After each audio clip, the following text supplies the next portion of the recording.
കൈത്താക്കാലം 2-ാം ഞായർ യോഹന്നാൻ 15:1-8 വരെയുള്ള വാക്യങ്ങൾ. ഇന്നത്തെ സുവിശേഷത്തിൽ മുൻഗണന അർഹിക്കുന്ന ആശയം ഫലം പുറപ്പെടുവിക്കുക എന്നതാണ്. എന്താണ് ഫലം കൊണ്ട് ഇവിടെ വിവക്ഷിക്കുന്നത്? അത് ജീവിതത്തിൻ്റെ പൂർണ്ണതയല്ലേ? ജീവിതത്തിൻ്റെ പരിപൂർത്തിയല്ലേ? നല്ലൊരു കൃഷിക്കാരൻ ആഗ്രഹിക്കുന്നത് അതാണ്. ചെടിയുടെ ഇലക്കൊഴുപ്പോ ശാഖോപശാഖകളായത് വളരുന്നതോ അല്ല. ഫലം പുറപ്പെടുവിക്കാത്ത ശാഖകൾ എന്നതുകൊണ്ട് വിവക്ഷിക്കുന്നത് പന്തലിൽ നിറഞ്ഞ് ഭാരമായിത്തീരുന്ന വളർച്ചയെയാണ്. ശാഖകൾ വളരുവാൻ വളവും വെള്ളവും വേണം.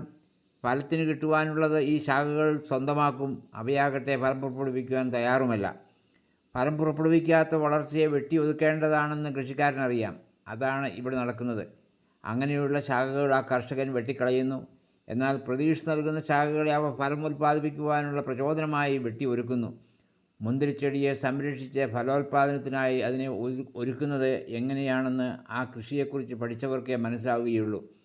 കൽത്തൂണുകളുടെയോ പന്തലിൻ്റെയോ സഹായത്തോടെയാണ് സൂര്യപ്രകാശത്തിന് അഭിമുഖമായി മുന്തിരിച്ചെടി ഉയർന്നു നിൽക്കുന്നത്. മൂപ്പെത്തിയ തായ്തടിനോട് ചേർന്ന് നിൽക്കുന്ന ശാഖകളിലാണ് മുന്തിരിക്കുലകൾ കായ്ക്കുന്നത്.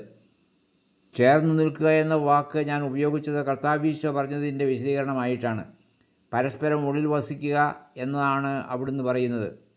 നിങ്ങൾ എന്നിൽ വസിക്കുവിൻ, ഞാൻ നിങ്ങളിലും വസിക്കും.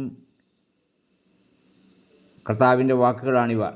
എന്താണ് പരസ്പരം ഉള്ളിലായിരിക്കുക എന്നതിൻ്റെ അർത്ഥം? അത് ജീവജലവും ജീവനും ജീവൻ നിലനിർത്തുവാനുള്ള ഉൾപ്രേരണയും ഫലം പുറപ്പെടുവിക്കുവാനുള്ള ലക്ഷ്യബോധവുമല്ലേ? ഇവയെല്ലാം തായ്തണ്ടും ശാഖകളും പങ്കുവയ്ക്കുന്നു, അവയിൽ പങ്കുചേരുന്നു. തായ്തണ്ടും ശാഖകളും വേർതിരിഞ്ഞ് നിന്നാൽ അവയ്ക്ക് നിലനിൽപ്പില്ല. അതിന് മണ്ണും വളവും വെള്ളവും ആവശ്യമാണ്. ഇവയ്ക്ക് പിന്നിലുള്ളതോ പകരം നിൽക്കുന്നതോ ആയിട്ടുള്ള സാന്നിധ്യമാണ് ആ കൃഷിക്കാരൻ്റേത്. ഉപമയ്ക്ക് പിന്നിലെ ആ സാന്നിധ്യം പിതാവിൻ്റേതാണ്. നിങ്ങൾ ഫലം പുറപ്പെടുവിക്കുകയും അങ്ങനെ എൻ്റെ ശിഷ്യന്മാരായിരിക്കുകയും ചെയ്യുന്നത് വഴി പിതാവും മഹത്വപ്പെടുന്നു എന്ന് കർത്താവ് പറയുന്നു. ആ വാക്കുകളുടെ അർത്ഥം ഇപ്പോൾ വ്യക്തമാകുന്നില്ലേ? പിതാവായ ദൈവവും അങ്ങിൽ നിന്നും പുറപ്പെട്ട പുത്രനായ ഈശോയും അങ്ങയുടെ ശിഷ്യന്മാരും ഉൾപ്പെടുന്ന ഒരു കൂട്ടായ്മയെക്കുറിച്ചാണ് കർത്താവ് ഈ ഉപമയിലൂടെ നമ്മെ പഠിപ്പിക്കുന്നത്. ദൈവിക ജീവൻ്റെ പങ്കുവയ്ക്കലിനെക്കുറിച്ചുള്ള ഒരു ഉപമയാണ് മുന്തിരിച്ചെടിയുടെ ഉപമ. ജീവൻ്റെ സവിശേഷത എന്നത് പരസ്പരം ഉള്ളിലായിരിക്കുക അല്ലെങ്കിൽ പരസ്പരം ഉള്ളിൽ വസിക്കുക എന്നതാണ്. എന്താണ് പരസ്പരം ഉള്ളിൽ വസിക്കുക എന്നതിൻ്റെ അർത്ഥം? അത് ജീവനിലും ജീവൻ്റെ അവബോധത്തിലും അതിൻ്റെ ഫലദായകത്വത്തിലും പങ്കുപറ്റുക എന്നതാണ്. അടുക്കുക, അടുത്തിരിക്കുക എന്നൊക്കെ പറയുന്നത് ഇനിയും ബാഹ്യമായിരിക്കുന്ന ഒരവസ്ഥയാണ്. എന്നാൽ പരസ്പരം ഉള്ളിലായിരിക്കുന്നത് ഒന്നിക്കാനും ഒന്നാകാനും വേണ്ടിയാണ്. അതിലൂടെ ജീവൻ്റെ പൂർണ്ണത അവ കണ്ടെത്തുന്നു.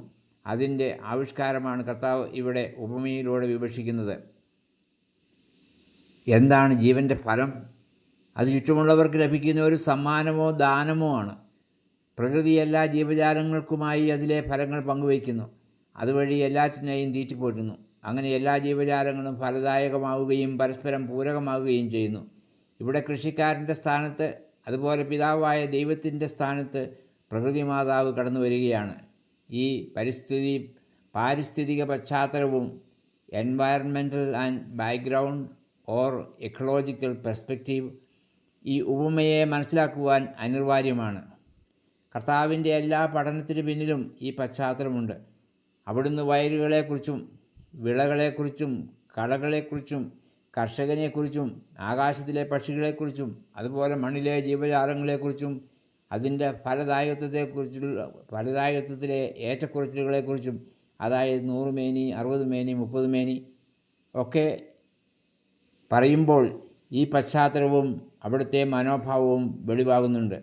അവിടുന്ന് സ്വർഗീയ പിതാവിനെക്കുറിച്ച് ആവർത്തിച്ച് പറയുമ്പോൾ മണ്ണിനെയും പ്രകൃതിയെയും അവഗണിക്കുന്നില്ല. സ്വർഗസ്ഥനായ പിതാവിനെ വിളിച്ചപേക്ഷിക്കുന്ന പ്രാർത്ഥനയിൽ അവിടുന്ന് സ്വർഗത്തെയും ഭൂമിയെയും കൂട്ടി യോജിപ്പിക്കുന്നുണ്ട്. സ്വർഗത്തിൽ എന്നതുപോലെ ഭൂമിയിലും പിതാവിൻ്റെ ഹിതം നിറവേറട്ടെ എന്നാണ് അവിടുന്ന് പ്രാർത്ഥിക്കുന്നതും പ്രാർത്ഥിക്കാൻ പഠിപ്പിക്കുന്നതും. ഇന്നത്തെ സുവിശേഷം അങ്ങനെ എർത്ത് ബൗണ്ട് ആയ ഒന്നാണ്. മണ്ണിനോടുള്ള ബന്ധപ്പെട്ടിട്ടുള്ള ഒന്നാണ്. കർത്താവിൻ്റെ പഠനത്തിന് മണ്ണിൻ്റെ മണമുണ്ട്, മണ്ണിൻ്റെ നനവുണ്ട്, അതിൻ്റെ നിറവുമുണ്ട്. എന്താണ് ഈ നിറവ് അല്ലെങ്കിൽ പൂർണ്ണത എന്നത് നമ്മൾ ഇവിടെ ചിന്താവിഷയമാക്കണം. ഏത് ജീവനും പൂർണ്ണതയിൽ എത്തുന്നത് അതിൻ്റെ ഫലദായകത്വത്തിലൂടെയാണ്.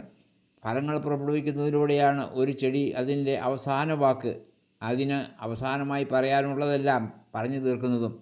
ആദ്യം പുഷ്പിക്കലിലൂടെയും പിന്നെ കായ്ക്കലിലൂടെയും അവസാനം അതിൻ്റെ പങ്കുവയ്ക്കലിലൂടെയും അതിൻ്റെ പൂർണ്ണതയെയും അതിലെ സംതൃപ്തിയെയും അത് വിളംബരം ചെയ്യുന്നു. അതൊരു സ്തുതിപ്പാണ്. പിതാവിന് സ്തുതിയും മഹത്വവും അർപ്പിക്കുന്നതിനെക്കുറിച്ച് ഇന്നത്തെ സുവിശേഷത്തിൻ്റെ അവസാന ഭാഗത്ത് പറയുന്നത് നിങ്ങൾ ഓർക്കുന്നില്ലേ? ഇവിടെ ഫ്രാൻസിസ് പാപ്പായുടെ ലൗദാത്തോ സി എന്ന പരിസ്ഥിതി ശാസ്ത്രത്തിൻ്റെ ചാക്രികലേഖനം a Magna Carta on this topic എൻ്റെ ഓർമ്മയിലേക്ക് കടന്നു വരികയാണ്. ഒപ്പം ഫ്രാൻസിസ് അസീസിയും. ദൈവത്തെയും പ്രകൃതിയെയും നമുക്ക് ഒന്നായിട്ടേ, പരസ്പരം ഉള്ളിൽ വസിക്കുന്ന യാഥാർത്ഥ്യങ്ങളായിട്ടേ കാണുവാൻ സാധിക്കുകയുള്ളൂ. അതിനും ഉപകരിക്കുന്ന ഒരു ഉപമയാണ് ഇന്നത്തെ സുവിശേഷത്തിലുള്ളത്. പ്രകൃതിയിൽ മറഞ്ഞിരിക്കുന്ന ദൈവിക രഹസ്യങ്ങളെ നമ്മൾ മനസ്സിലാക്കുവാൻ പരിശ്രമിക്കുമ്പോൾ അത് ഒരു ഉപമയായി തീരുകയാണ്.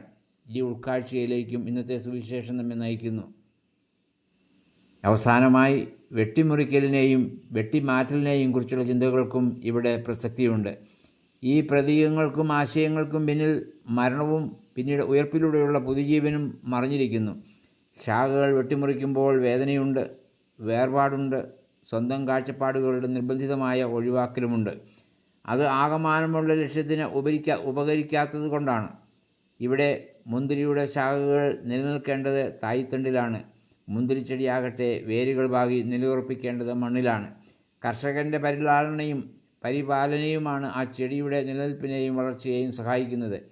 ജീവൻ്റെ പൂർണ്ണത പിതാവിലാണ് എന്ന കർത്താവ് പലപ്പോഴും സൂചിപ്പിക്കുമ്പോൾ അവയുടെയെല്ലാം പിന്നിൽ ഈ ആശയവുമുണ്ട്.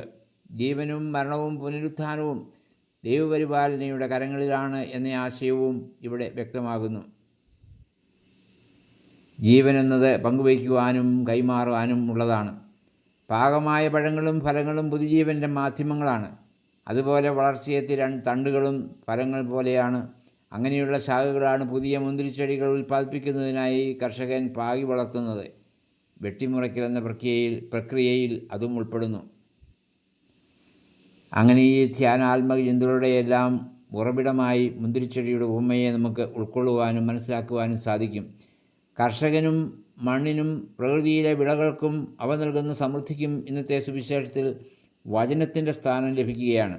കർത്താവിൻ്റെ അധരങ്ങളിൽ നിന്നും പുറപ്പെടുന്ന ഈ വചനങ്ങളെ ഹൃദയത്തിൽ ഉൾക്കൊള്ളുകയും തുടർന്ന് ധ്യാന വിഷയമാക്കുകയും ചെയ്യാം. അതുവഴി വചനം നമ്മിൽ വളർന്ന് ഫലം പുറപ്പെടുവിക്കട്ടെ, വിളവെടുപ്പിന് പാകമാകട്ടെ. ഏവരെയും ഈ വചനോത്സവത്തിലേക്ക് സ്വാഗതം ചെയ്യുന്നു. നല്ലൊരു ഞായറാഴ്ചയുടെ ആശംസകൾ.